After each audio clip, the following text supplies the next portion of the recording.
Hello and welcome. Today is Sunday, February the 14th, 2016.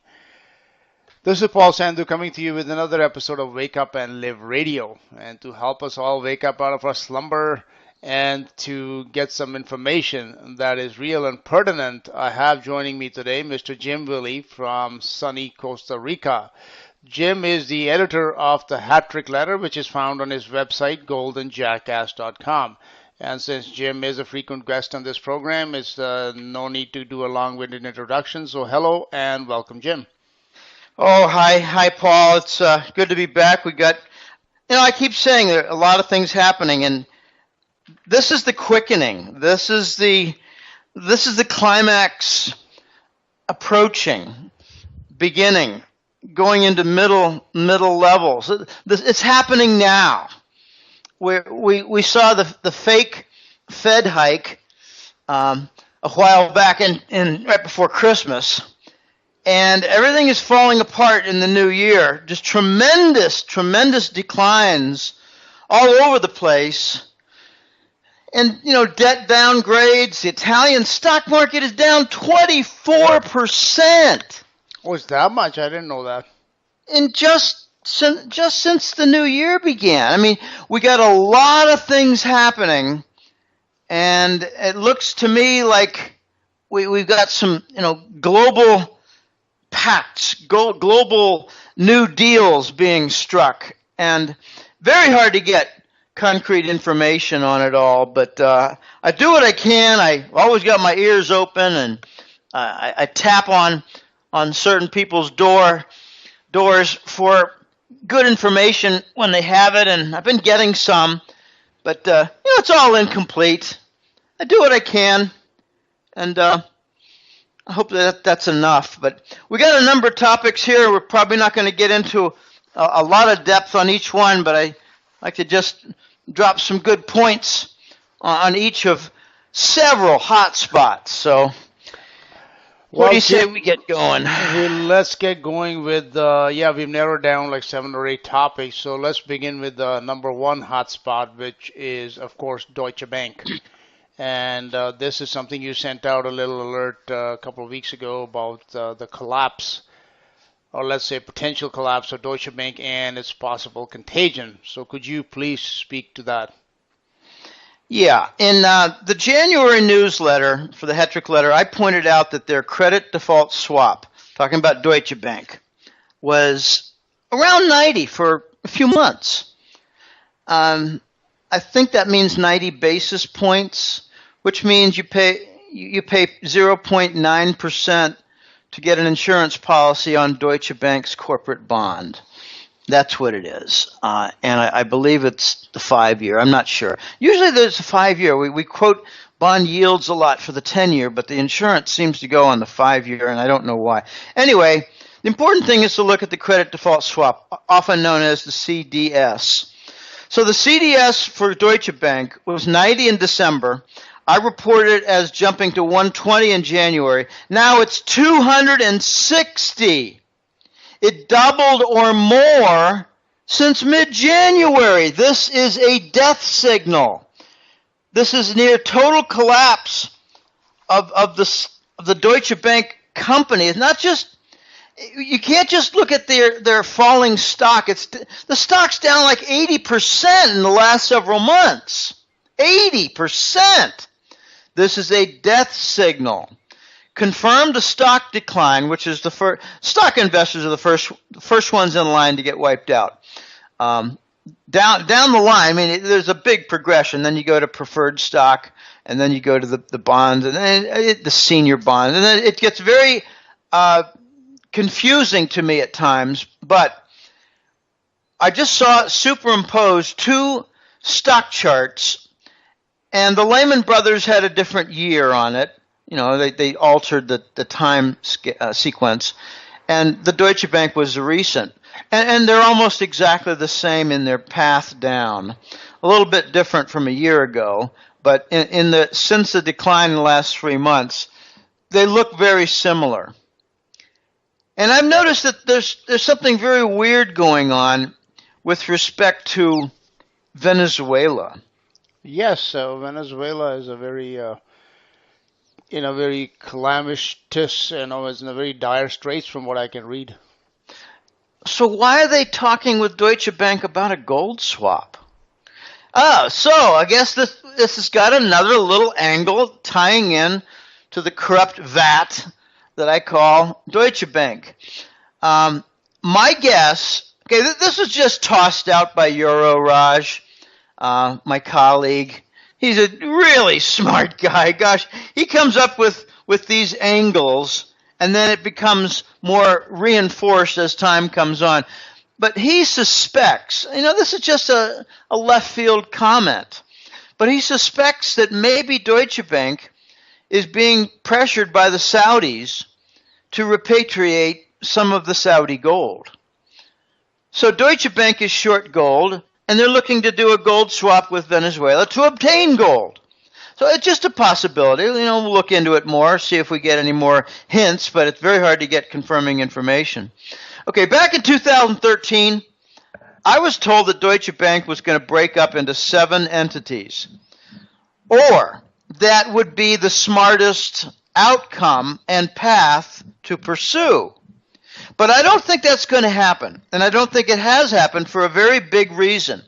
There's too much scum, corruption, and interwoven obligations regarding their derivatives. And for people who don't know much about the history of Deutsche Bank, there was a bank back in the 1990s. It was called Bankers Trust. And Bankers Trust had a nickname when it was a Wall Street phenomenon entity. Bankers Trust was known as the Fed's Bank. In other words, they were the derivative house. That's where all the heavy leverage derivatives and insurance contracts and linkage contracts, like, say, from oil to the dollar, other linkage contracts, like, say, to the euro and to the dollar. In 1998, Bankers Trust was acquired by Deutsche Bank, and I heard that it was really against their will. They didn't want it. But the United States and the Wall Street scum corps, the corrupt boys, they wanted a derivative shop in Europe, outside the regulatory purview of Wall Street. So Deutsche Bank decided, well, we'll do it. And they became the Western Europe derivative shop, tied closely with London and New York. And it's all breaking now. So the derivative shop is breaking, and it really signals a lot of chaos in the markets. I believe Deutsche Bank is going to be the major bank sector fuse. I think this is where it's not going to be one fuse. I've got some theories that Portugal and Italy are going to be other fuses.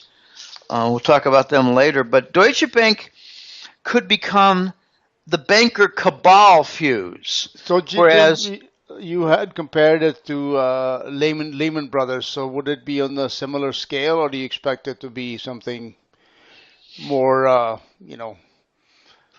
5 times bigger? Oh, wow.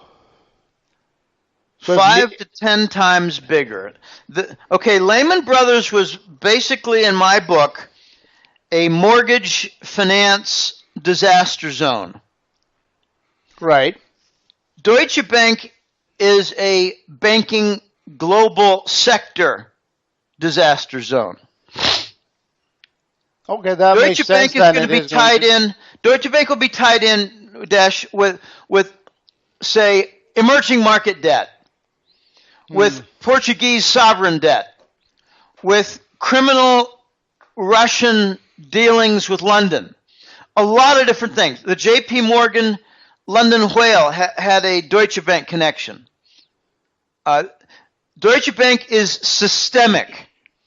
Lehman Brothers was mortgage finance. So you're saying that the Deutsche Bank tentacles are far more reaching than Lehman Brothers were, so it makes sense that their contagion would spread a lot further.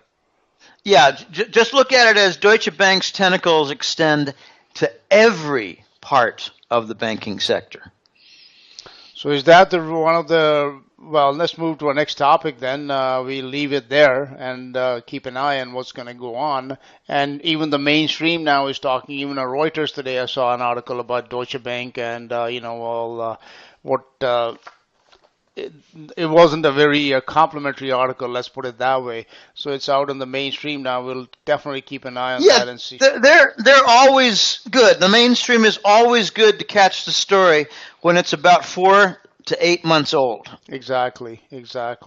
That's why the hat-trick letter is a worthwhile thing to purchase, because I've been talking about Deutsche Bank for several months. Oh, yes. Even in my program, you have discussed this many times in the past. So you've been, way ahead of the curve, let's say, on the mainstream, as you usually are. And that's why I love talking to you.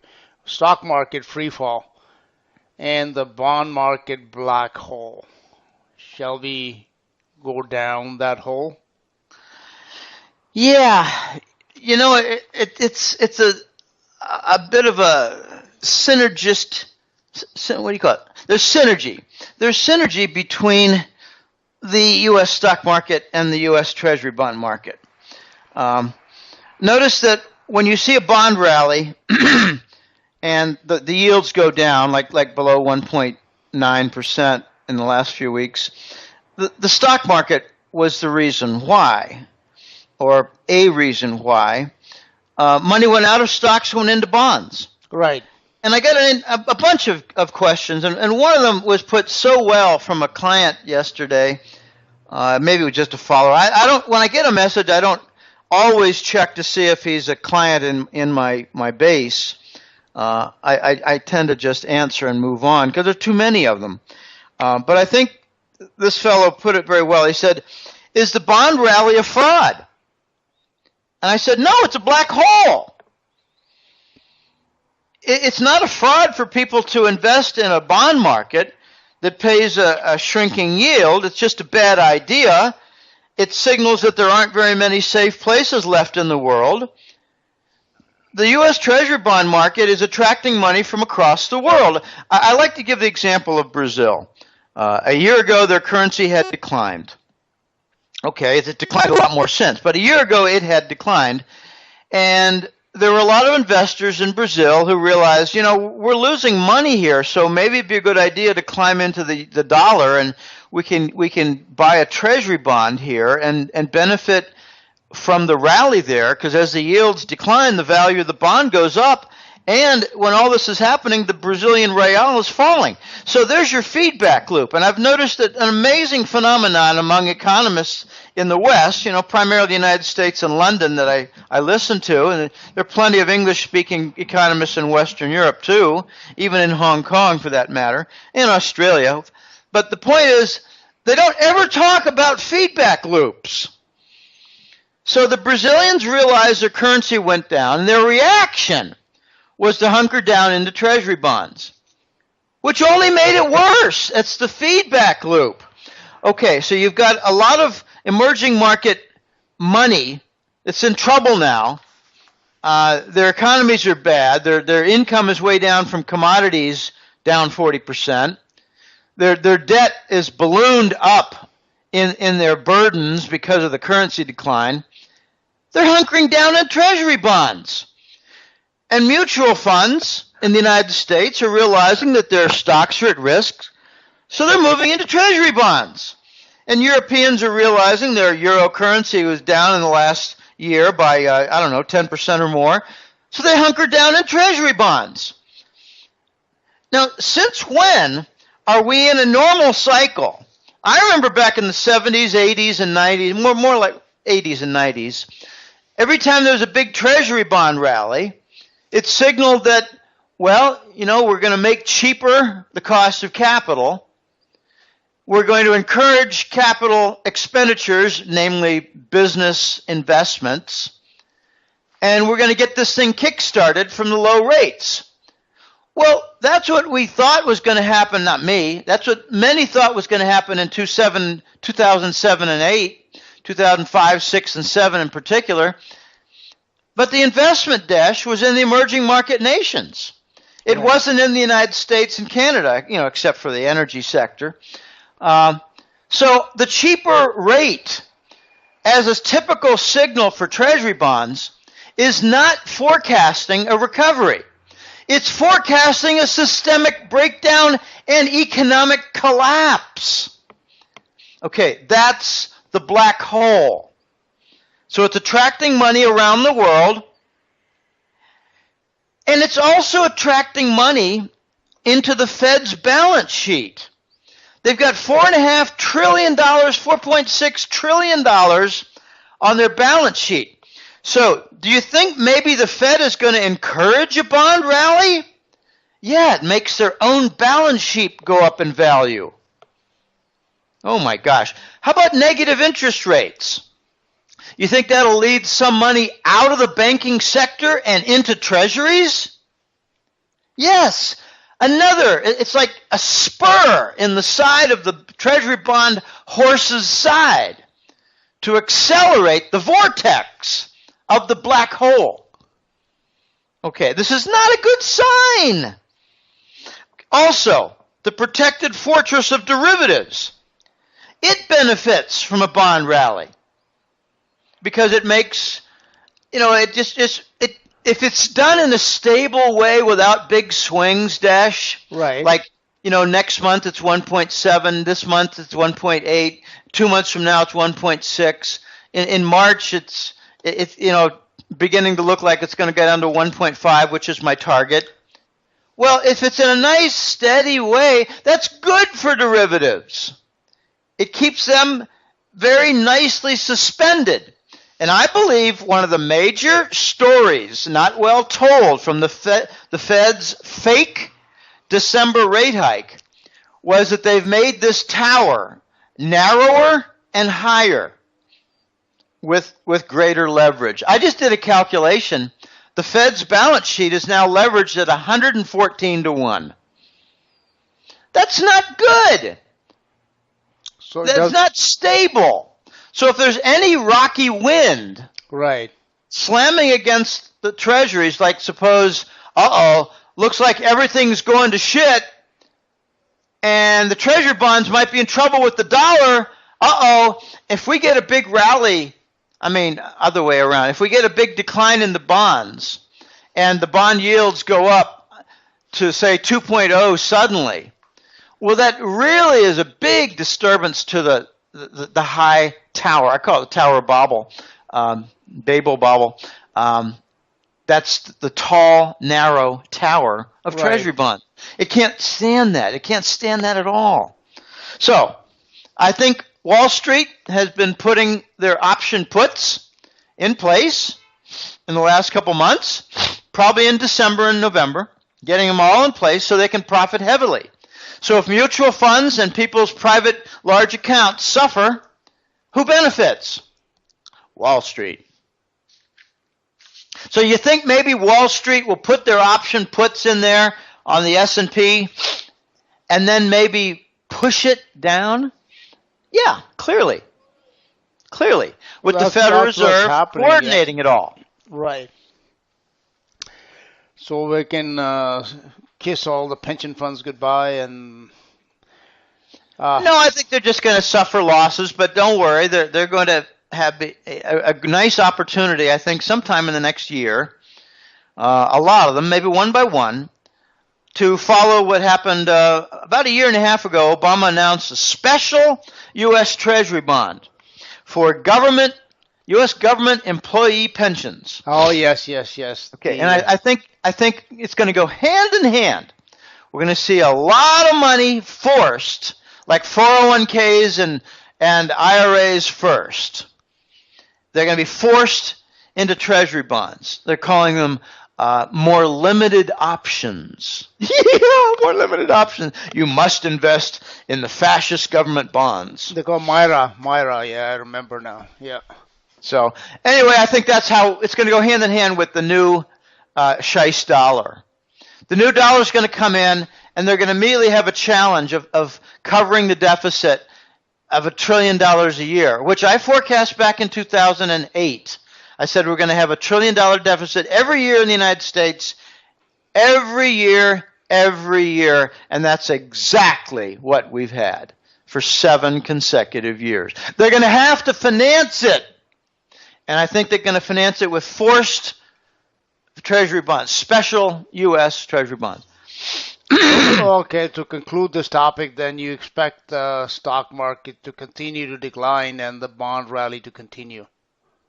Yeah, I think exactly. We're going to see another 20% decline in the stock market. It's going to scare the crapola out of the American people. I expect to get a phone call from my sister. She only makes a phone call in a panicky way when the stock market is down and her big IRA is in jeopardy, and then she ignores all my advice. But the beneficiary of that will be the black hole of the Treasury bond market, which will be encouraged by Wall Street, encouraged by the Fed, encouraged by the bond carry trade. Okay, if they short the zero-cost money bond and they go long on the Treasury, their carry trade makes money with 50 to 1 or 30 to 1 leverage, depending on whether it's OTC bond futures or whether it's standard COMEX bond futures. They're going to encourage it and benefit. So, there are a lot of motives for continuing this thing. Remember back in the late 80s and early 90s, Greenspan said we're a financial engineering nation now. Financial sector is dominant. Yeah, and this is its death spiral. Okay, well, I guess that my question was then how long can this spiral continue? And I think that leads us into our next topic, which is the isolation of what you call the king dollar and its ultimate demise. Yeah, there are a lot of factors going on here that indicate the king dollar is, it's not just in trouble. It's being abandoned. It's being left out in the cold now. We've got Bill Holter has done a great job. It's not just metaphors. It's really ample description of what he calls the dollar margin call. All right, let's keep this micro for a minute here, quickly. Let's suppose there's a lot of shorted shares of IBM. And then suddenly there's a lot of demand for whatever reason for the IBM stock. And there's not enough out there to cover properly. And you get a squeeze. Right. So there's just a rush in there. And people who know a lot about stock pricing, it's set at the margin. Okay, where's the demand? Where's the supply? At the margin. So it could pop up 20%, even though the fundamentals don't warrant a 20% rise. That's what's happening on a macro level with the dollar. Because when debts come due, say let's just say there's a small bond in Bangladesh or Brazil, and they need to cover it. Well, they have to do so with a lot of new fresh dollars. So there's some dollar swap demand in there. And it's all kind of artificial. But at the margin, there's tremendous amount of demand for the dollar to cover these debts. And at the same time, you've got the big petrodollar machinery, which is enormous contracts. Just think of a $100 billion contract, and there are lots and lots of them spaced over time. $100 billion contract coming due, and a big French bank needs the dollars to liquidate it. So again, there's dollar demand. It's not from economic, and the U.S. government is coming out and saying that the dollar exchange rate rise is due to the fact that the United States has the strongest economy. Could not be further from the truth. It's from all the financial engineering coming unraveled. Bill Holter calls it a dollar margin call. And at the same time, he points out the irony that we've had 5 years of QE or 4 years of QE with unsterilized bond purchasing. Pure hyperinflation covering the U.S. government debt and covering Wall Street bonds in perhaps the biggest backroom Wall Street bailout. That's what QE is. And what does it produce but a dollar shortage? Okay, why is that? Because QE destroys capital, wrecks economies, raises the cost structure, puts business segments out, kills them. So where does the money go from all that capital? Well, it goes into the treasury bonds, into safekeeping. That's part of the black hole. But Bill Holter has described this as a dollar global margin call amidst a dollar shortage, creating a massive short squeeze. We're seeing credit dry up around the world. And the central banks are managing the process by making sure there's sufficient cash here and there to cover the debts. And what's coming next, and it's already beginning to show itself, is between $5 and $8 trillion of emerging market debt that's going bad. There's not a hope in hell that they're going to be able to pay it off. There's not a hope in hell that they're going to be able to even continue the debt service. So this is very messy. And at the same time, this isolation of the king dollar, it's taking on new forms. We see the Russians just this week announcing that they'll accept RMB currency for oil sales to China. So China and Russia are the main leaders for the movement to get oil trade out of the dollar in the payments. That's exactly what the petrodollar was. So we're seeing the end stages of the petrodollar. And I think a big thing coming up, real big, is going to be when the Saudis slap Washington across the face and say, we will accept Chinese RMB currency for our oil sales to China as well. Because Russia is trying to coordinate the policy with the Gulf Emirate nations right now. Now, Jim, you just mentioned that these emerging markets, there's no chance that they'll be able to pay these debts. What we have seen in the past is whenever debts come due, the banksters, they are not very forgiving. Case in point being Greece. So they're not just going to walk away from it. How do you think that's going to be managed? The debt for what? I missed the emerging market debt. When you said that there's no chance that they will be able to pay it, then what? It means the European and London banks and New York banks are going to have to write down the debt. They're going to have to write them as losses. In the past, they've been very reluctant to do that. Like I said, with Greece, Argentina, wherever it is, they put all their all kinds of pressure that that it doesn't get written off. So you expect that they're just gonna silently let it happen? No, it's not going to be silent. It's going to be like someone breaking down the door. It's a combination of two things now that result in breaking down the door. The emerging market debt is going to default, and the oil sector debt is going to default.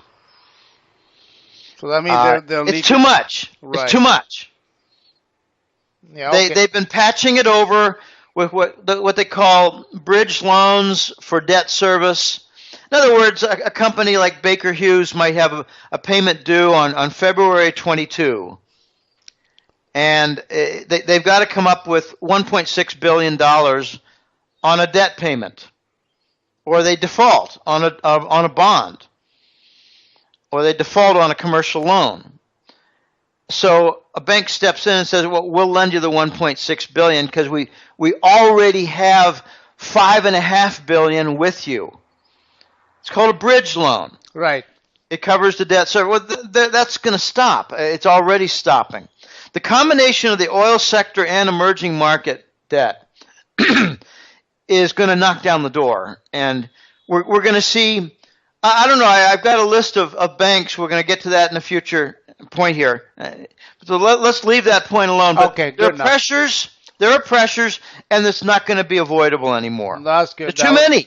That was my question. So that what you're spelling out is like the whole house of cards is ready to tumble, and we will get to that soon. Let's move on to our next Okay, petrodollar, you said yes, Saudi Arabia is going to start accepting renminbi as Russia already has. So, we've discussed that in the past that the petrodollar is going to be extinct, and it already is to a great degree, and it is hastening, the quickening, like you put it. Well, it's like there's 6 or 7 steps, Dash, Right. for the dismantling of the petrodollar de facto standard that replaced the gold standard. And the gold standard fell in 71. The petro standard came into picture in the 73. And I think that out of the 7 steps, we've probably finished about 5 or 6. Okay, so yeah, so it's in the very late stages then. Yes. Okay, good. Iran is connected to all this as well, and Iran is suddenly, being welcomed with open arms by just about everybody. So Iran has been invited to. You think, or you're conjecturing, I think, that Iran has been invited to become, or will be invited to become, the third leg in the Eurasian trade zone, which is a Eurasian Economic Union that is being formed, I guess something like the EU. Yeah, well, I don't know that it's conjecture. It's happening right now. You don't read much about in the U.S. press, but there are 3 things that are happening that indicate that Iran is going to be a more viable member in the global economic community, put it that way. The first is that the nuclear deal is done. Okay, and it's been signed off. Has lots of ramifications, like $100 billion of frozen Iranian money in European banks. The sanctions are over, and Iran is starting to get their money back. Okay, the second thing is China just made, I think it's 17 separate agreements on economic and technological cooperation. China and Iran are now making enormous contracts. And the third one is something that's been going on for 10 to 15 years. Very significant, maybe not in dollar amount, volume, but very significant Russian arms deals with Iran. In addition to, say, nuclear refinement equipment. A lot of different things with Russia. Sunburn missiles to defend the Persian Gulf, their side of the Persian Gulf. So I wouldn't call it conjecture. I would say this is more like a huge billboard on the left side and another huge billboard on the right side. So Iran's going to recover $100 billion. Iran is a very low-cost oil producer at about $17 a barrel. Can you say continued profit? Yes. Not for U.S. and Canada. Not for the North Sea, the Brits, and the British and the Norwegians. Okay, so they're still not as low as the Saudis and UAE, United Arab Emirates. But Russia is right around there. Russia's very low-cost producers. Okay, something else is happening with Iran. Another big billboard message. They're getting bolder. They just had the sanctions reduced and as part of the Iran nuclear deal, which the U.S. was a loud partner at the table, but a minor figure in power. That's a very important point. The Iran nuclear talks were done with German leadership and Russian leadership and Chinese leadership. It was the United Nations Security Council plus Germany that led that movement. And the U.S. dragged its feet all the way, making loud, clamorous claims like, well, we must have this condition met. We must have that condition met. And the rest of the world was saying, yeah, we'll take care of that. Just sit down and shut up. It was rammed down the U.S. throat. Iran is now getting bolder, saying we want all our oil sales in the euro currency, and furthermore, all our past oil obligations, namely from oil sales not yet paid in the last 2 years. Right. We want them in euro currency also. what I'm hearing, Euroraj nailed this down. He said what it seems like, and what I'm reading and what the evidence is pointing to, is that the contracts are still written in the dollar, Right. but the payments are all done in the euro. Okay, so couple that with a big meeting in late January with Chinese President Xi Jinping and his Iranian counterpart Hassan Rouhani. They signed 17 agreements and announced cooperation toward the Chinese-led One Belt, One Road. It's essentially the main steel beam of the Eurasian Economic Union, what I have been calling the Eurasian Trade Zone. Eurasian Trade Zone is officially called the Eurasian Economic Union, the EEU. Right. Okay.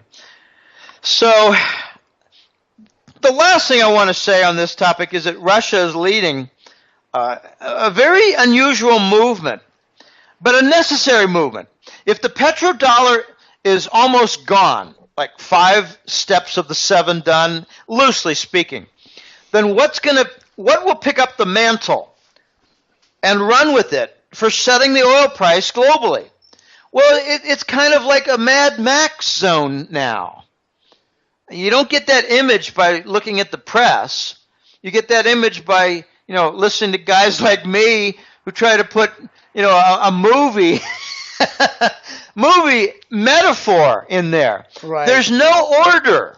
So Russia is now doing something with the Saudis and UAE, trying to get some price mechanisms in order.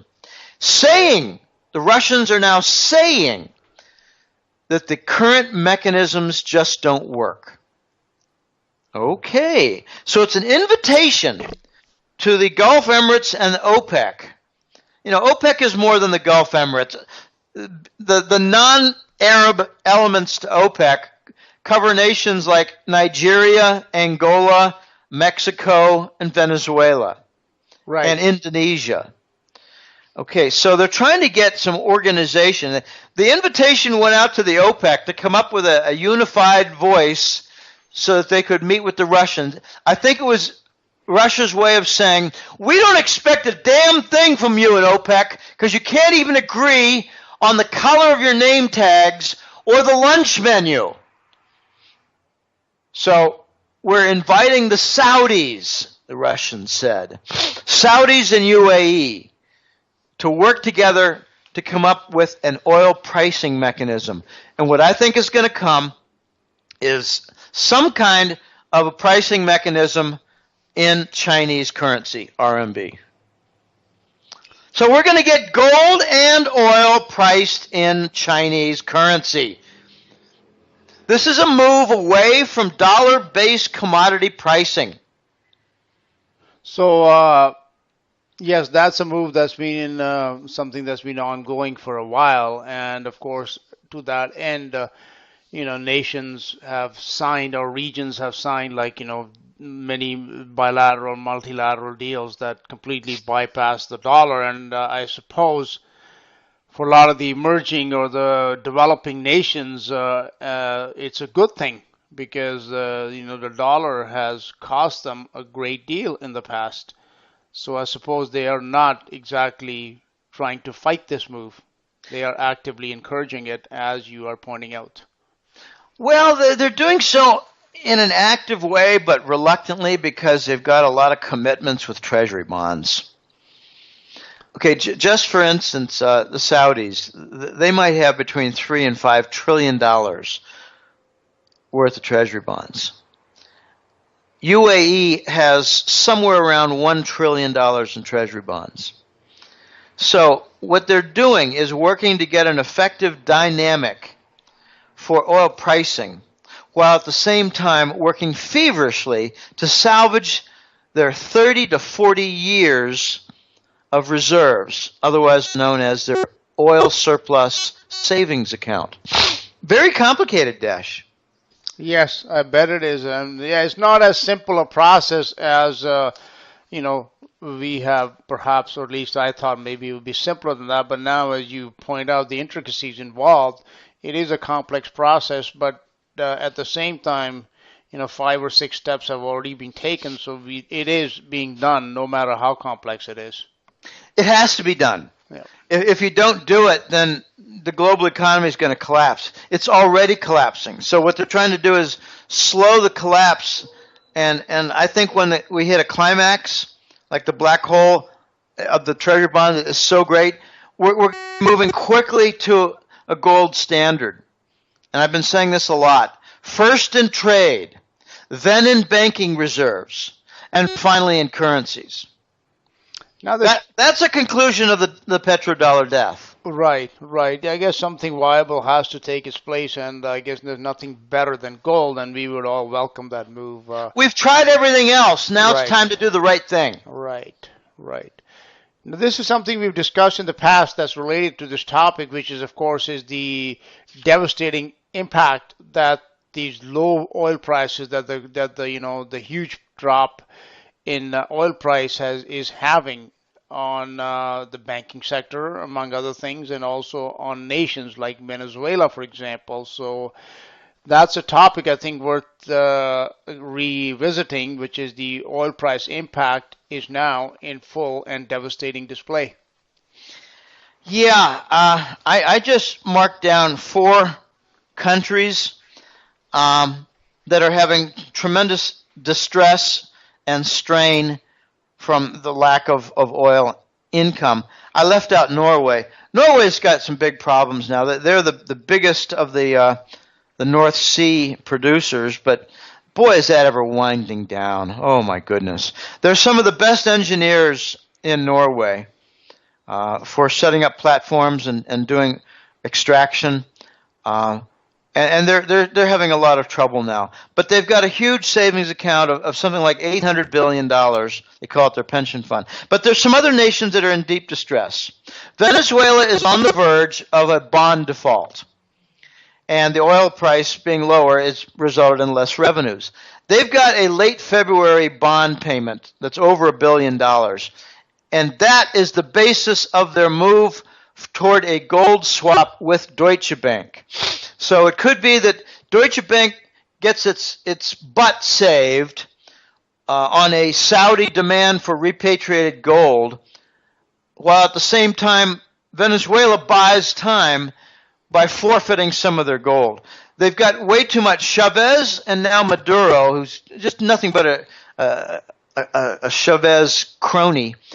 They ran down their reserves account with all kinds of sweetheart loans to their cronies that'll never be paid back, offshore investments that'll never pay off, and now they're out of cash and are facing bond default. And if they get through the February, the Venezuelan bunch that are crony socialist idiots and crooks, they've wasted their national Venezuelan state oil firm. They've wasted it. They've not invested in it. If they get past February, they've got September and October giant payments also.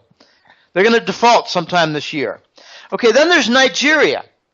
Nigeria and Azerbaijan, that's a Western Asian country, the Caspian region, they've just applied for a World Bank loan because their oil revenue is way down. Right. And then you've got the Saudis. The Saudis are trying to float bonds, and it's not working. So they're selling treasuries, and I think what they've done is they worked out a deal with the U.S. government. We've been loyal to you for 30 or 40 years. Now we need your help. So what they're doing is they're getting some exchange stabilization fund largesse and getting some redemption on their $3 to $5 trillion in treasury bonds. Well, the Saudis are doing other stupid things like waging war in Yemen, supplying and waging war with ISIS in Syria.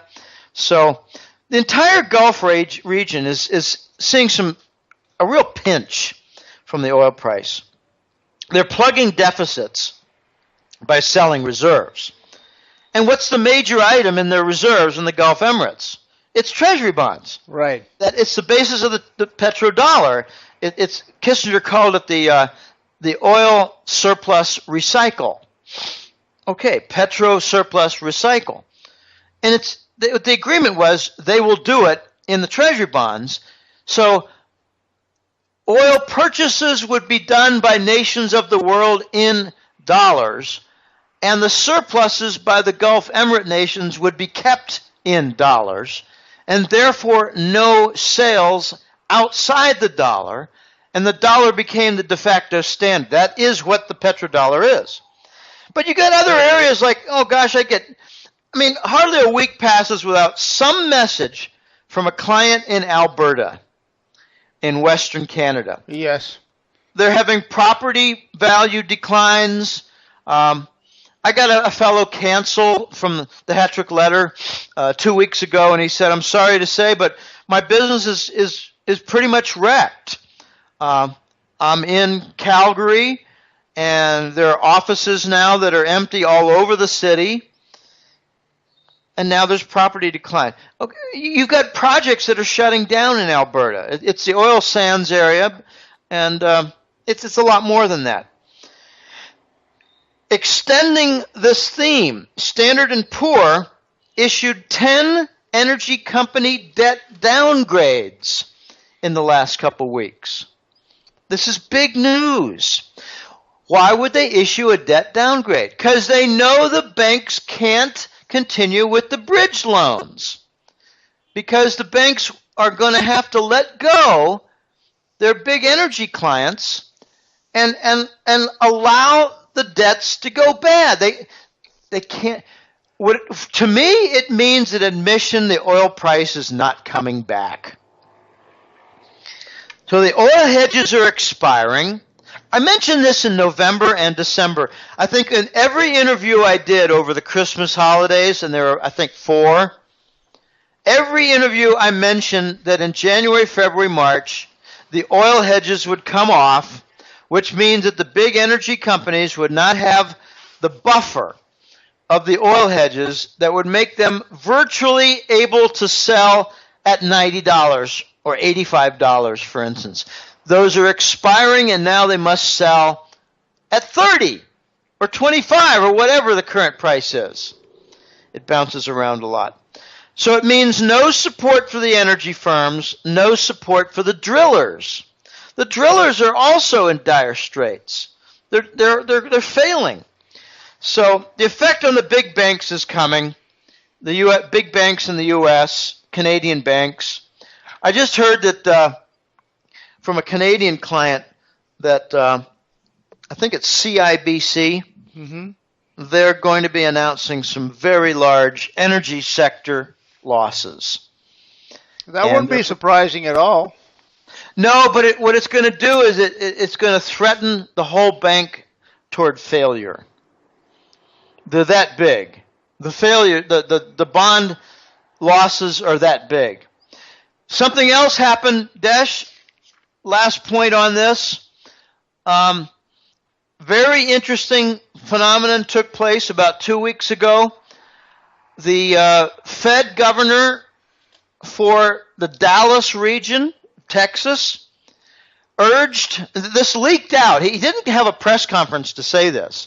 It leaked out in a manner of, well, there's a press report that a big Wall Street bank was present at a meeting, and the meeting had to do with some banks that were heavily exposed with the energy sector in Texas, Louisiana, Oklahoma region, and the Fed governor had a meeting in secrecy to urge the banks not to call in the debts and to default on them, and instead extend time and, very important, don't mark to market the energy portfolio. Suspend accounting. Like they did with the mortgage bonds back in 07, 08. Right. Suspend the subprime mortgage bond valuation. Right. Don't admit that there are 5 dead banks, including J.P. Morgan and Goldman Sachs. So that's why they killed Lehman Brothers to survive themselves. But the other part here is that when they suspend the accounting rules, they told the big banks, work with these energy companies to try to facilitate asset sales, to recover money in order to make good on some of the loans. And here's where it gets really ugly. The asset sales are now 70% down. How do you recover when you see a 70% loss on your asset? So they're really not buying much time. But the big important point is that the Federal Reserve, in their Dallas office, if you will, urged the banks to suspend proper accounting. It's a death sentence. It's a signal. These banks are dead. So we're getting all kinds of forces from different sides against the big banks. You know, I mentioned the emerging market debt, okay? Right. But we've also got standard economic distress apart from the energy sector. So this is the great unraveling. It's everywhere you look. We're having a global economic collapse. Well, and it's being led by the global financial collapse. Right, and you wouldn't read about it in the press. Right? Exactly. Okay, well. You read about it in the Hattrick Letter, which, you know, is not a gloom and doom newsletter. It's reality. It's preparation for events that are right in front of your face, not well reported. I think back in December when I was talking with you, November, December, that this was one of the big topics we covered, was the linkage between the energy sector and the big banks. And now I can see that I'm in Canada and we read about this and what's happening in Alberta. And yes, it's definitely happening. It is something that is undeniable. So again, my hat off to you, no pun intended, that, you know, your call was very, very good on this subject. Well, there are other problems that are also, this is just one of the problems, like you say, then therefore it makes sense that there is a worldwide economic collapse that is ongoing. Pigs, you know, we've suddenly the pigs are back in the news. I was reading just today about how these, Greek farmers are rioting and they're burning things down in Athens once again. You know, Greece has been out of the news. But in addition to Greece, you also have information on Portugal and Italy. Like you mentioned, Italy's stock market is down 25%. So how are the pigs related to all that is going on out there? For the last 2 years, the Euro Central Bank has been the buyer of last resort for the sovereign debt from the pigs nations, referring to Portugal, Italy, even Ireland, Greece, and Spain. Something has happened since January. I firmly believe an agreement was made by numerous nations coordinating with the Chinese that enough's enough. We're going to have to let this thing go. We're going to have to move on to the real solution. And to me, the real solution has two parts. The banks, big banks are liquidated, and we move to the gold standard.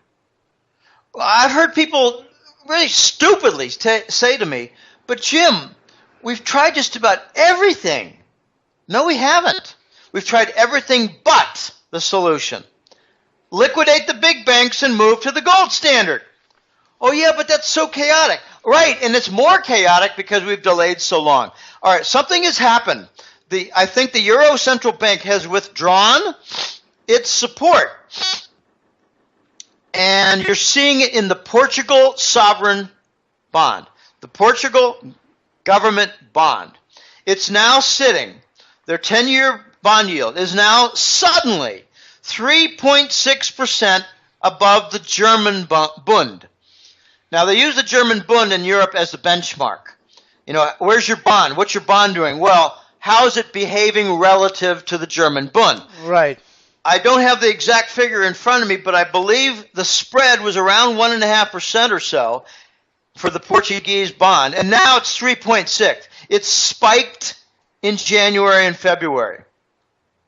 Well, what does that mean? It means that they're in deep, deep trouble. It means that they might not be able to continue the charade. It means that we might see a giant bailout of Portugal or a default. Okay? So it's a likely fuse. Let's just say Portugal defaults. What happens? Well, 3 or 4 big banks in Western Europe, probably Spanish banks and French banks, fail. Okay? So that's the impact of what's going on with the Portuguese government debt, their government bond. And I don't think the Euro Central Bank is going to come in there and say, we'll fix this, because they have before and nothing got fixed. The key point is that when the Fed or Bank of England or Euro Central Bank fixes something, they don't fix anything. They buy a little time and guarantee that it'll have to be fixed in a bigger way down the road. So I think the Euro Central Bank and the IMF might say, we can't fix this. Okay, the second signal. Italy's stock market is down 24% since the beginning of the year. Are we still okay on the signal? Just checking. Yes, you're fine. Okay, I heard a little noise there. I thought maybe we... Okay, so the Italian stock market is down 24% since the beginning of the year. It's not done in a vacuum. At the same time, and I reported on this in the January Hat Trick letter a month ago, that there are a few Italian banks with severe problems with their bonds. And there's a bank run at a few banks because they've had some problems with their bonds, and they set up some new bonds in the last several months, and they let it be known that they're the first ones to take losses in the event of big problems and any kind of a bail-in of private accounts. So there's a flood out, big outflux, these Italian bank corporate bonds. We're just working closer and closer. I asked The Voice, do you think this Portugal spike in their bond, way above the German Bund, you think this means that Portugal might be the fuse that lights the explosion for Western European banks? And he said, no, I think it'll be Italy. It's so much bigger. Italy has I think it's $1 trillion worth of bad debt. And what did Greece have? 250?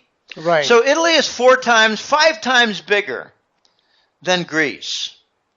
And now their banks are already showing distress, with some of them defaulting and others on the verge of default, getting patch loans, as I refer to them, patch and bridge loans. So Italy is going to bust. When you combine stock market decline with bond market distress, all you need is lack of liquidity, and you've got the bankruptcy and the bank failures. In order to have the illiquidity, the liquidity problem as the last ingredient for a bank failure, all you need is the Euro Central Bank and the IMF saying, we can't handle this. So, here are my candidates for the big bank failures coming. Deutsche Bank, Societe Generale in France, and Barclays of England. If Barclays goes, all hell will break loose, because they're the biggest bank involved with LIBOR. That's the right. London interbank overnight rate setting. The interest rate market will just go to hell if Barclays bites the dust. But if you're not just concerned with the big banks, the biggest of the banks, you might look to the other banks that could maybe cause problems for these three. And that could be Santander out of Spain, and Banca Intesa out of Italy. They're on the ropes too. So it could be a little Italian bank causing a bigger Italian bank causing some from France, Germany, and England going down. There's so many possibilities and scenarios for this bust. When we have banks like Deutsche, Societe Generale, etc., I mean, this is not going to happen in isolation. This would pretty much affect all of the European banking sector, and then, of course, it will reach across into this side of the Atlantic as well. So, I mean, this definitely is on the surface. It would seem that it would be definitely way, way, way bigger than Lehman Brothers. So, again, this is one more of those triggers. So there seems like there are so many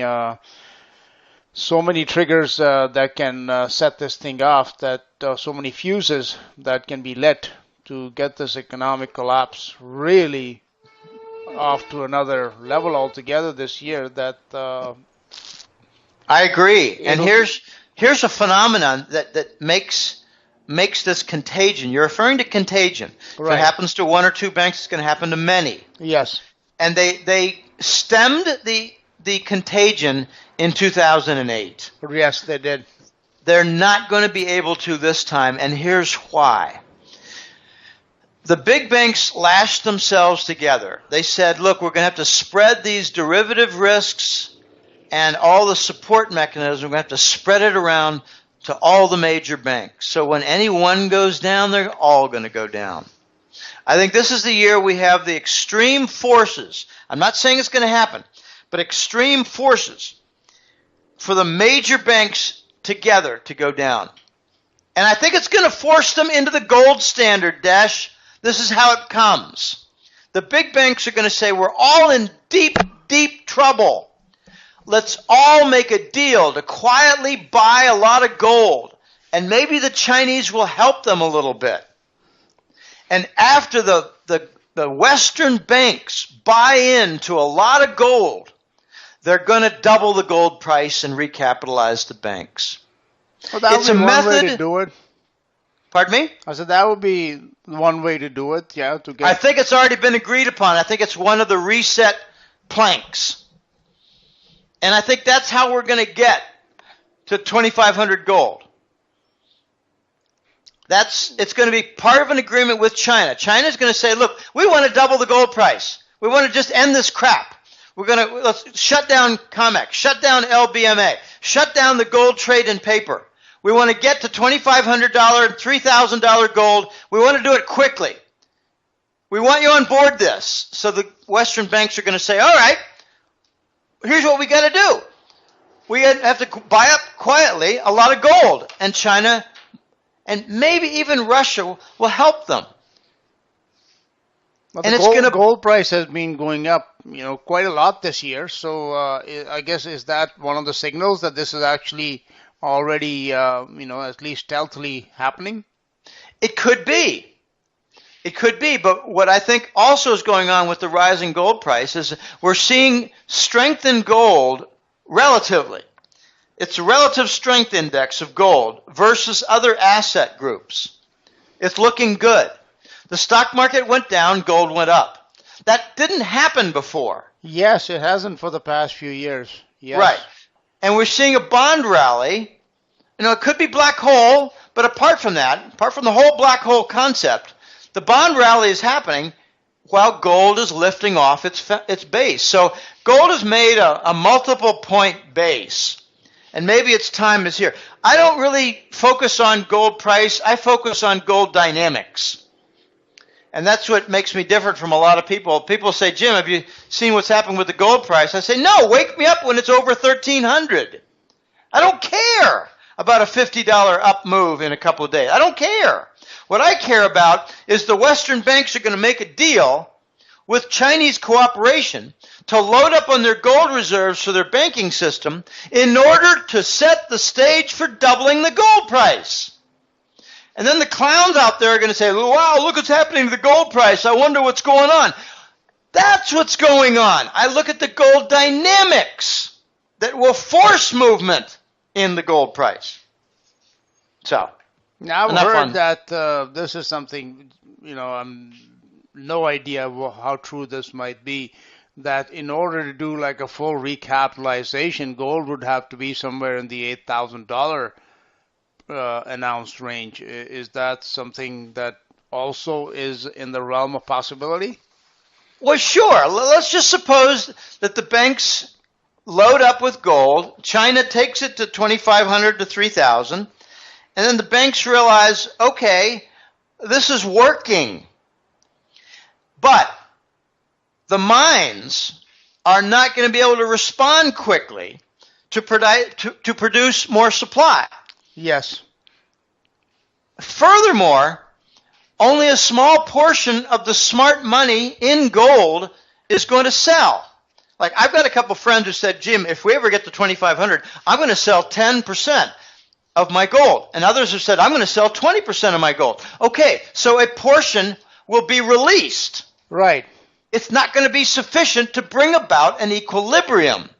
You need an equilibrium between supply and demand in order to get a stable price. The fundamental economics in the gold market are nowhere. You're not going to get any kind of an equilibrium for profitable operation of gold mines. You need the price to be 3,000 or 2,500 for a full year or more, because the gold mines, they just spent $1 billion on a particular site in the Northwest Territories of Canada to seal it. They're going to have to spend a lot of money to unseal it. Right, right. Okay, so let's just focus on the $3,000 price. Okay. It's not going to be adequate. So we're going to get up to maybe 5,000 or 7,000 just to bring about a little bit of equilibrium in the gold price. And then we move to the climax. I've been saying this all along for the last several months. Gold Standard's going to return in trade with the gold trade notes. Why? Because the emerging market nations and the Eastern nations are in control pretty much of industrial production, and they're the ones who send the full ships to Western Europe and North America to be unloaded with finished product. They're going to demand gold trade notes. Okay, then comes the banking sector. I mentioned that. Then comes the currencies. That's the climax I'm referring to. The gold currencies are going to be all over the place. They're going to be Chinese RMB. They're going to be Russian ruble. They're going to be a Nordic euro, which has got a different name of, say, the gold Deutschmark. There might be an Australian gold currency. There might be a Mexican silver currency. There might be maybe a Gulf dinar or something. There might be some kind of a Gulf, well, let's just call it an Arab gold dinar, because Libya has been pushing for this. And that's they're not in the Gulf Emirate, but the Gulf Emirates are going to become pretty much a wrecking zone soon. I think we're going to see the fall of most Arab oil monarchies. Okay, so you've got all these different areas that are going to produce gold currencies or silver currencies. It's going to produce a tremendous amount of demand, generate a tremendous amount of demand. And I think that's how we get to 10,000. You know, this is all, to some it's all silly talk. But I remember people telling me, well, Jim, you're claiming that the U.S. banking sector is going to go insolvent. This was 2005. Right. That's a lot of silly talk, Jim. Yeah. U.S. banking sector insolvent? That's ridiculous. Yeah. Well, it's reality now. So I deal in future reality with my forecasts. And what's coming is a 3 or 4 step process to get us past $10,000 gold.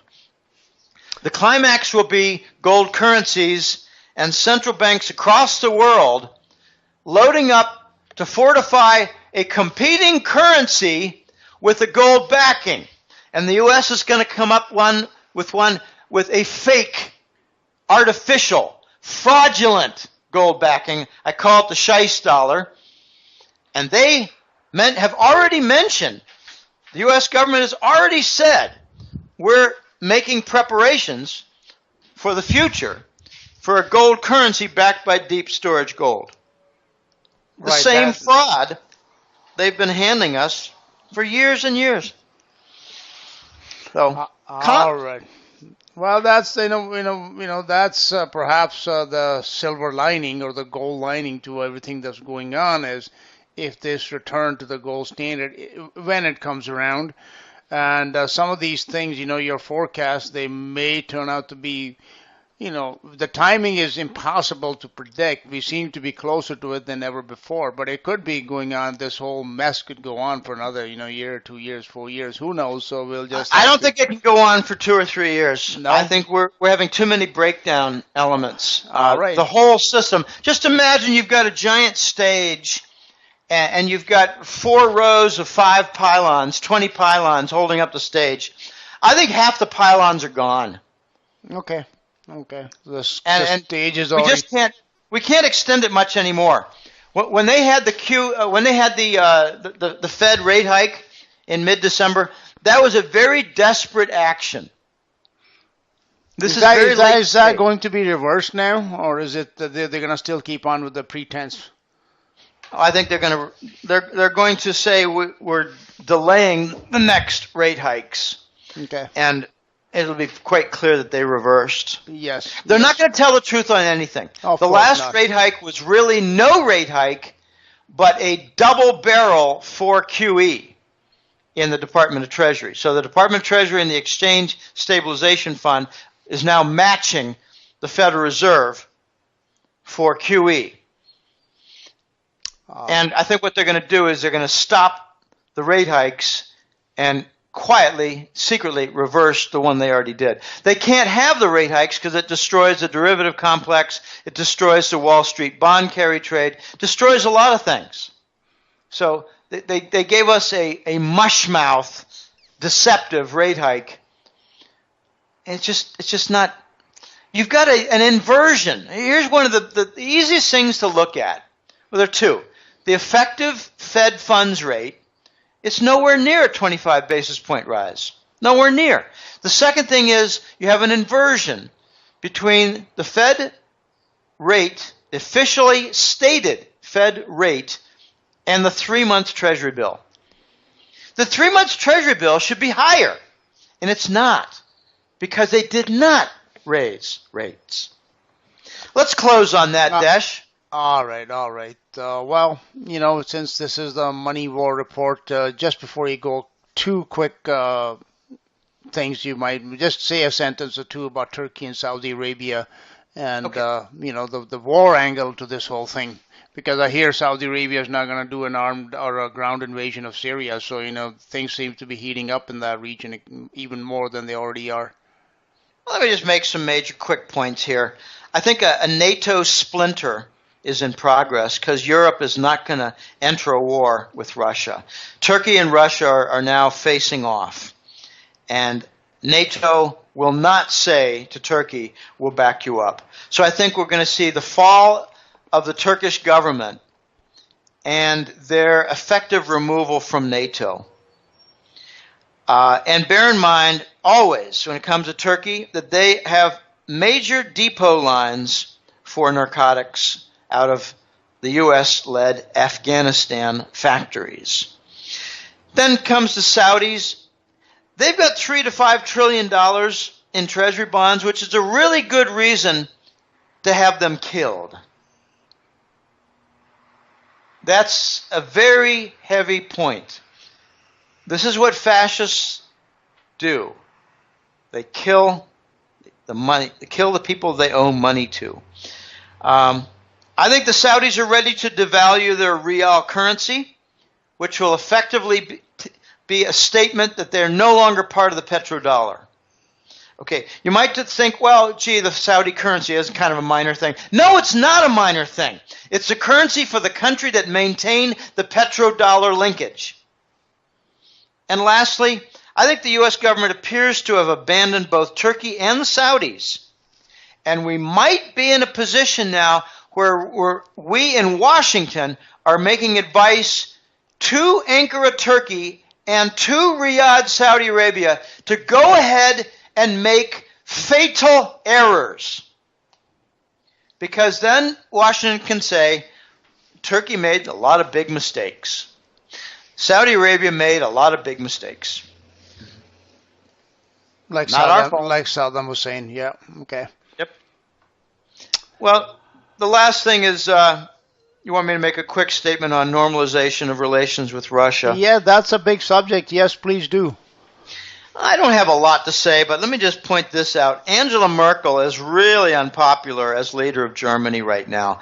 You know, she is their go-to guy in a sense regarding the politicians and certain banks, but they hate her.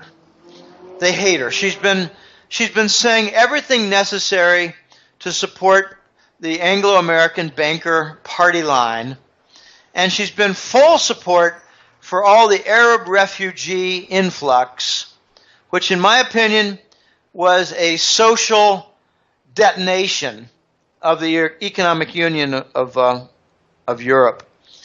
I'm hearing that Merkel wants to step down and become United Nations emissary of some type. And I don't know if that would be, say, ambassador from Germany or some higher mucky-muck position in the United Nations, which China and Russia are trying to reshape. Russia and China want the United Nations to change its charter to become a prosecutor for global crime. Woo! You mean like multi-trillion-dollar bond fraud? You mean like laced viruses into vaccines? Do you mean like war crimes in Yemen? Do you mean like war crimes in Syria and Ukraine? United Nations prosecutor on global crime? Wow, that would be a massive reface of the United Nations, so big that China is building a new United Nations in China. A new facility in China, yes. So either the New York office can get on board, or it can do what it's done the last 20 years, become part of the Anglo-American Banking Crime Center. Okay, there's more to say. France is trying to normalize its relations with Russia. The German industry is trying to normalize its relations with Russia. There have been two big deals I pointed to. One is a high-speed railroad deal done between Germany and Russia. Well, if the Russian sanctions are in place, why would the deal be done? Because the German industry is ignoring the sanctions. We're getting to some very serious levels here. The other deal I pointed to is the Nord Stream, N-O-R-D. I don't have all my facts in line. I got corrected by a couple of clients, but Nord Stream is for an undersea LNG, an undersea gas pipeline system and a seaborne LNG supply agreement between Russia and Germany. And it's not the North Sea, it's the Barents Sea that links China with Russia. I'm sorry, it links Germany with Russia. Yeah, right. There was another, not a deal struck, but a symbolic moment. I don't know what the leaders' titles are, but the leader in the Bavarian province of Germany, his name is Seehofer. He just went to the Kremlin to try to establish some new trade lines. In other words, to set the stage for a long list of new trade deals. So the Russian sanctions are going away. It's going to get a little bit funny soon when most European member states, nations, make new deals with Russia, when the European Union commissioners continue to announce that the Russian sanctions are in place. I really hope that happens because I want to see the European Union commissioners embarrassed on the world stage. They're a bunch of fascist, nasty, nasty pedophile criminals. What goes on behind closed doors in London and Brussels would curl your ears regarding pedophiles, child sacrifices, all kinds of things. These are Satanists running the West, and my closing point is a big meeting took place between the Eastern Orthodox, call him Pope, I don't know what the name is. Yeah, and Cuba, yeah. No, and the Vatican. Oh, it did, okay. And a big deal was made. A big agreement was made. I don't know the exact details because we unwashed mere mortals are not told except through drips and drabs.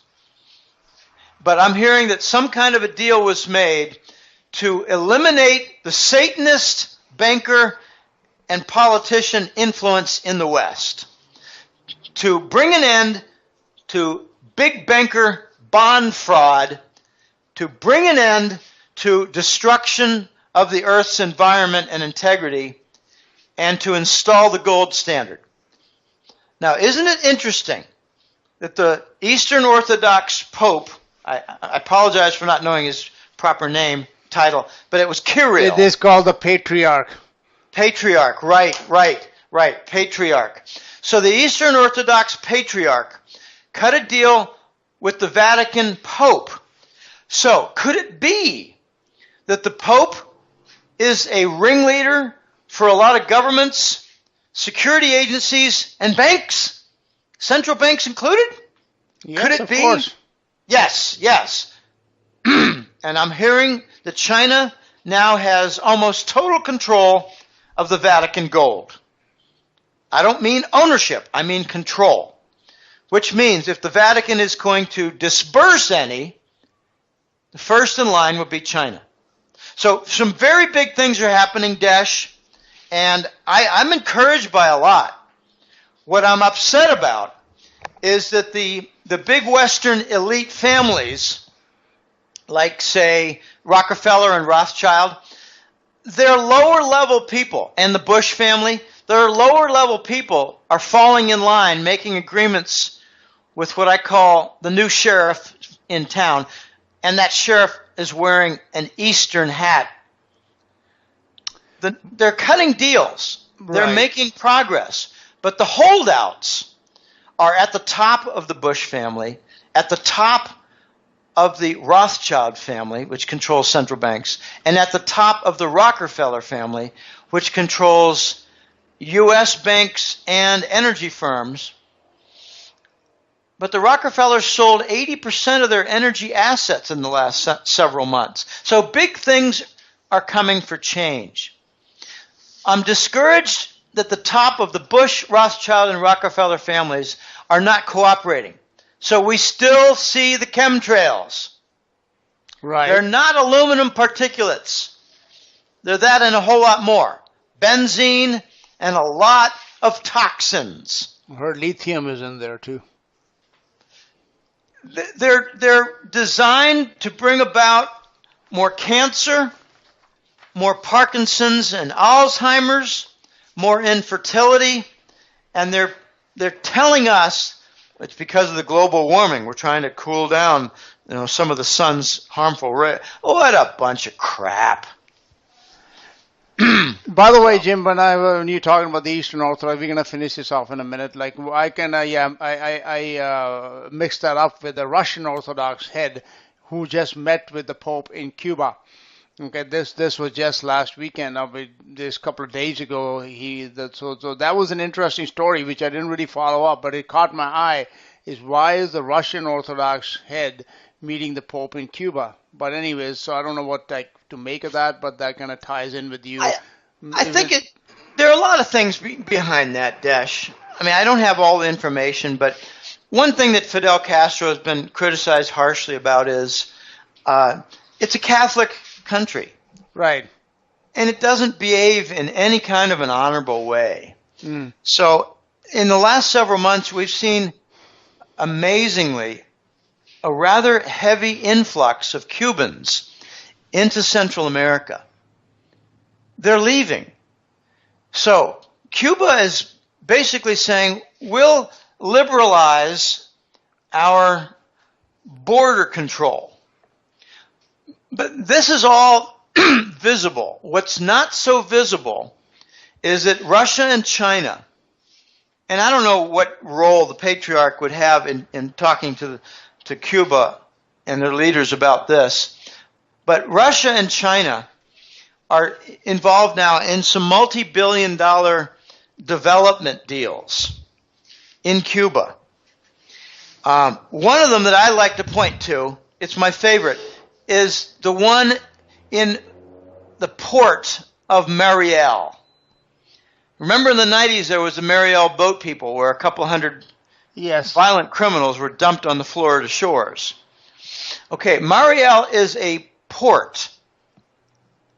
And the Russians have promised to build a huge air terminal commercial set of warehouses. They want trade with Cuba. But that's not the biggest element in the Cuban deals. It's the multi-billion-dollar projects for offshore oil and gas. Now, Cuba, many people might not know this, but Cuba it is 1,000 miles long. Yeah, it's a big island, yes. Okay, it's not a very big island in terms of square miles, square kilometers, but it's got 1,000-mile coastline on each side. Yes. So on the Atlantic side, there are some already big discoveries of oil and gas deposits. And the Russians and Chinese are going to develop it. Do you think that's going to mean some big jobs for the Cuban people? Of course. Yeah. Do you think it's going to mean a lot of influx of money into the Cuban economy? Yes. Yeah. Do you think it's going to result in a naval base for Russia? Yeah. Do you think the United States government likes that? No. Okay, so we got some big things coming to Cuba. I think this is going to be the Cuban Renaissance. And they're going to shed their communist crap. It's going to take time. Don't go sending me emails saying, oh, Jim, what a naive thing to say. It might take 15 years. I think Havana could be just a beautiful city. It's like I was there once visiting, and it's very run down now, but man, it could be magnificent. Yeah, just shove in like $2 or $3 billion a year in development. Before you know it, you might have some shiny new buildings and renovation of a lot of building. I have a friend who went there and he said, Jim, I couldn't believe how many incomplete renovation projects there were. Their architecture is beautiful. I wouldn't build any modern ones. I would just, revitalize it. Right, but here's my point. My friend said, I went through Havana for 3 or 4 days. I saw about 15 different buildings undergoing renovation, but nothing happening. They're low on funds to complete the renovation. So the offshore energy projects with Russia and China might be exactly what they need to get this thing going again. But, a nation that has a wage scale of $25 to $30 a month, they got a long way to go to make progress. Yeah. So it's not going to be 2 or 3 years. It might not even be 8 or 10. It's going to take longer. Fidel has raped and pillaged the country. I've got some European connections who've told me that Fidel and his gang, it's a criminal organization that is running the Cuban government. Right. They own Swiss bank accounts worth close to $10 billion. Not surprising. It's not a huge sum, but the people of Cuba, I think would really like to see that dispersed. What is their population? About 10 million? I'm not sure. Okay, just for argument's sake, if it's 10 million and they've got 10 billion Yes. in Swiss banks, then, it's kind of cavalier to say, well, put the crooks out on the street and get them out of office and distribute the money. But, if you could, in a fairy tale sense, you're talking about $1,000 for every man, woman, and child in Cuba. Right. For $25, $30 a month, I'm not making this up. It's not $20 or $30 a day or a week. It's per month. Oh yeah, it's very poor. I've seen that myself. I've been to Cuba a couple of times, and yeah, it's a very poverty-stricken place. It's almost like Haiti in a sense. I was just going to say, the only country that compares is Haiti. I got a couple friends who said, I went there, Jim, and it's kind of funny. You order on a menu in a Havana restaurant, and it says you get a few chicken strips and vegetables. Right. But the vegetable might be potato. They give you what they have. Oh yeah, right. The shortages are acute. Yes, they are. It's bad. It's really bad. So here's another angle to close on regarding the Russian-Cuban deal. Suppose the loan that Russia made, a development loan they made to Cuba, suppose Cuba defaults on it right away. What's the consequence? The Mariel port converts to a Russian naval base. So we could have another Cuban Missile port crisis, you could say? Nah. Just more development of Cuba and more isolation of the United States. Okay, well, we're going to see Chinese naval bases in Nicaragua and Venezuela soon. They're unstoppable. Well, we've talked about U.S. isolation in the past, so there's no point in going back there. But again, this confirms what you're saying here in regards to Cuba and Latin America. It confirms that those topics which we covered in the past, that it is again something that is happening. The king dollar is being dethroned. All those things are happening, but they're happening faster than ever before. So the quickening, as you put it, is certainly taking place.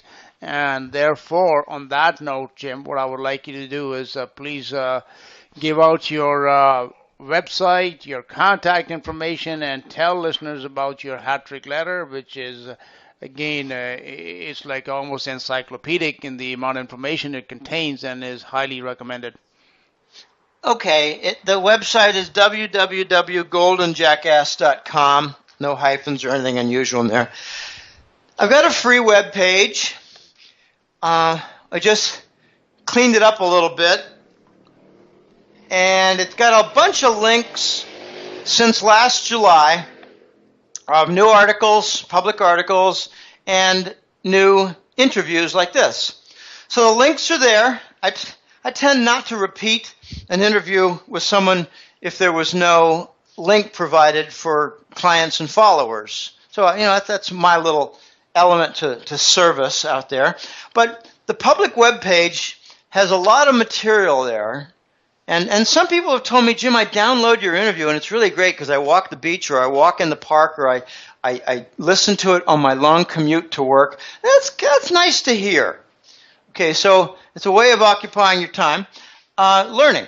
So if you're new to this, bring yourself up to speed a little bit by looking at some of the past articles and listening to some of the interviews. But sign up for the newsletter. There are 2 parts to the newsletter each month.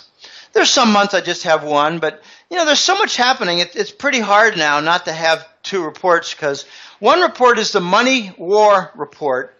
That's basically the defense of the dollar, the defense of the dollar system. The second report is the gold and currency report, which is basically about all the different elements of gold and silver and currency, central banks, getting their policy and all the inflation and all the emerging markets. And I focus on Russia and China primarily in the gold and currency report because they're leading the charge against the dollar. They're trying to do the de-dollarization. So the two reports are out there every month. It's part of the Hat Trick Letter, a subscription service. And this April will be 12 years, Dash. Well, congratulations. So it's been a long ride, and I admit to getting a little bit exhausted, but fortunately I can get my jets recharged, chase a skirt or two, take a bike ride, grab some sun, and you people up there in Canada and northern parts of the United States, you can eat your heart out because we got low 70s, pure sun, and just a mild breeze to make sure you don't sweat much. We are only around zero. I mean, that's like, 75, 80 degree difference in temperature? That's not much, Jim. No, it's not. And, I invite you to come on down and support the Costa Rican economy. I would love to. I would love to become the economics minister of Costa Rica. That's good. Never going to happen. Yeah, I just met a fellow who's a PhD economist from a university here in Costa Rica, and we're going to have some conversations and maybe a lunch. Maybe you'll teach him how to do some real profit. Maybe I will listen carefully and not spout too much. This is my home. Right. Okay, I hear you. Okay, yeah. I want to learn what he's going to tell me about economic policy here, and I'm going to make some little comments about the dollar and troubles and economy and this and hope for the best. I want him to walk away thinking I'm just another gringo who really doesn't know much about what's going on. Well, that's my objective. Costa Rica's come a long way in its tourist business. They've really developed it, and they continue to develop. So I mean, that's something which is, good. I think it'll be beneficial to their economy over the long term. Well, this has always been a big tourist economy. They call it eco tours because they do tours of the jungle, tours of the beach. They do a lot of things here. I just read a newspaper article that showed in the last 10 years, manufacturing went from 23 to 15%. That's not a good sign. No. It's not. So we've got more on the eco tours. Right. More on tourism. And, they have some events recently where Intel decided to leave. That's the largest employer of all Costa Rican industry. But they're trying to rework a deal. Has to do with electricity provision. They're trying to work a deal. And I think what happened was Intel said, we're going to leave unless you alter this electricity arrangement. They've got a complex 5-tier system here for electricity costs. And I have found that I'm on the second highest where I live. And I used to be on the first highest because I was in a more luxurious neighborhood. If you want to be on the lowest area, lowest zone for electricity costs, you've got to live in the barrio, in the poor areas where it's a little more dangerous. Just leave it at that. And I know some people who live in the barrios, and I say, "What's your electric bill?" And they say, "Oh, it's about $6 a month." Well, mine's about, 25, 22, 28. So it's a big difference. All right. Anyway, on that good to be on, Desh, and I appreciate having me. I appreciate you coming on, Jim. All right. Well, good luck to everybody, and try not to freeze your bonubis. Okay, you go and enjoy your sunny Costa Rica weather that you're rubbing in. I applaud you. It's not real hot. I don't want to give people the impression that you walk outside and you bake. No, it's 75 and breezy. That's wonderful. But I'm looking at the sky, and there are only a few clouds, and the sun is very, very nice. Yeah, that's a good temperature, 75. I love that range. It gets into I like the to 80s. describe it as February in Florida. Yes, you're right. Well, thank you very much, Jim, and I appreciate you taking the time. I appreciate you talking to my audience, and again, you have provided a wealth of information.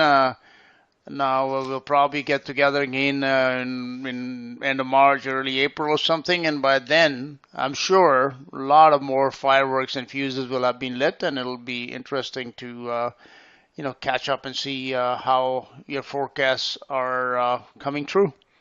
Okay, well, it's a pleasure being on, Desh, and we'll talk soon. Bye now. Bye.